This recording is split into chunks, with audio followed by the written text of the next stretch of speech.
Cooking with Kajal मध्ये आपलं स्वागत आहे। चला तर आज बनवणार आहोत आपण भाजी मेथीची। बघू शकता इथं मेथीची भाजी मी निवडून धुवून अशी ठेवलेली आहे, स्वच्छ मिठाच्या पाण्याने धुवून ठेवलेली।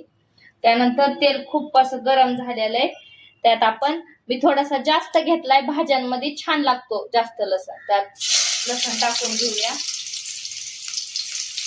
आपण मुगाची डाळ टाकून करणार आहोत। एकदा नक्की ट्राय करा आणि कमेंट करा कशी वाटली आजची मेथीची भाजी। लसूण छान तळलंय, आता आपण त्यात टमाटर टाकून घेऊया। टमाटर पण छान असं मॅश होऊ द्यायचं, तळून घ्यायचं। छान आपलं टमाटर पण फ्राय झालेलं आहे। आपण आता धुतलेली मेथीची भाजी बघू शकतो त्यात टाकून घेऊया।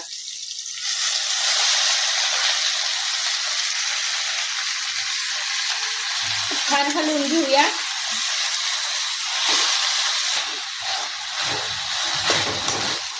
डब्याला मुलांना खूप छान वाटते, नक्की ते करून बघा, टेस्ट बघा। त्यानंतर मुगाची डाळ मी भिजायला ठेवली होती, ती पण टाकून घेऊया।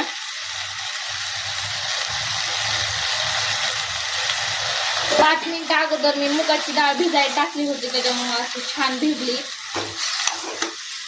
त्यानंतर मीठ टाकून घेऊया।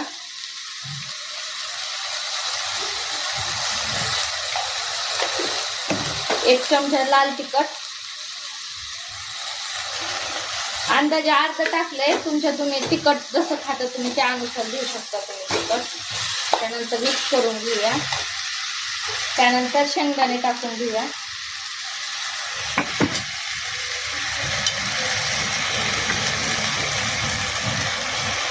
मी थोडं जास्त टाकलंय, एकदा नक्की ट्राय करून बघा। या पद्धतीने मेथीची भाजी नक्की तुम्हाला आवडेल। आता छान असं हे झाकण ठेवून छान अशी शिजवून घ्यायची मेथीची भाजी। पाणी टाकायचं नाही, मीठ टाकल्यामुळं पालेभाज्यांना लगेच पाणी सुटतं। बघू शकता आपली भाजी झालेली रेडी। आपण आता प्लेटीमध्ये काढून घेऊया। चला तर भाकरी सोबत चपाती सोबत एकदा नक्की ट्राय करा आणि सांगा मला आजची मेथीची भाजी कशी वाटली।